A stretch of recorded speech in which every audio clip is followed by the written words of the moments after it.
I honestly never imagined I'd be talking about something this personal on camera. But after leaving the Amish community a few years ago, I realized how many people are curious and how many assumptions exist about Amish relationships.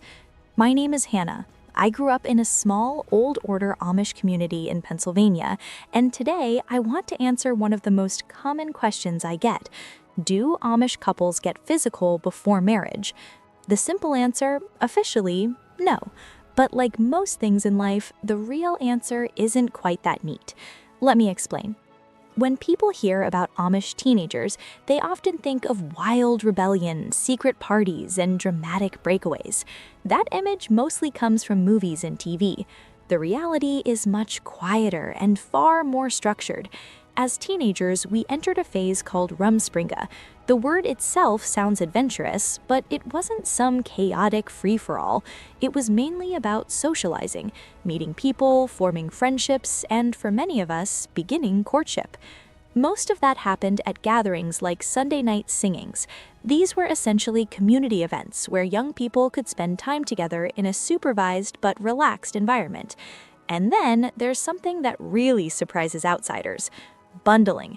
Yes, bundling is real. It's an old tradition where a courting couple is allowed to lie in bed together, fully clothed. Sometimes there were physical barriers, sometimes not.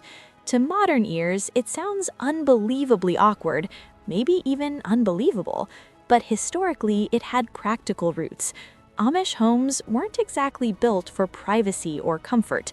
Winters were cold, houses were crowded, and bundling was seen as a way for couples to talk and connect without completely isolating themselves from family oversight.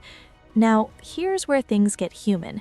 The church teaching was very clear. No physical intimacy before marriage. Not be careful, not within limits, just no. In my community, even something as simple as prolonged physical affection could be frowned upon. The expectation was restraint, discipline, and patience. But people are still people. Some couples followed every rule to the letter, others stretched them. I knew couples who kissed in secret. I heard whispers about relationships that went further, and when weddings were followed by babies sooner than expected, nobody needed a calculator to understand what that might mean. What's important to understand is how consequences worked. In Amish society, your entire world is your community. Your family, friends, faith, reputation, everything is interconnected. So breaking rules wasn't just a private matter. It could lead to confession, counseling with church leaders, or in more serious cases, forms of shunning. That kind of social pressure is incredibly powerful. It's not just about fear of punishment, it's about belonging. And the church leaders were not naive. They understood attraction, emotions, and temptation. That's one reason engagements were often short. The logic was simple. Less time engaged meant less opportunity to cross boundaries. Looking back now, what fascinates me most is the contrast.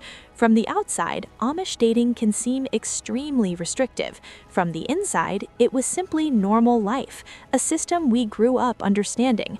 There were rules, yes, but also relationships, emotions, curiosity, and all the messy realities of being young and in love. So do Amish couples get physical before marriage? They're not supposed to. Many truly don't. Some absolutely do. The difference is that in Amish culture, those choices carry a weight that most people in the modern world never experience.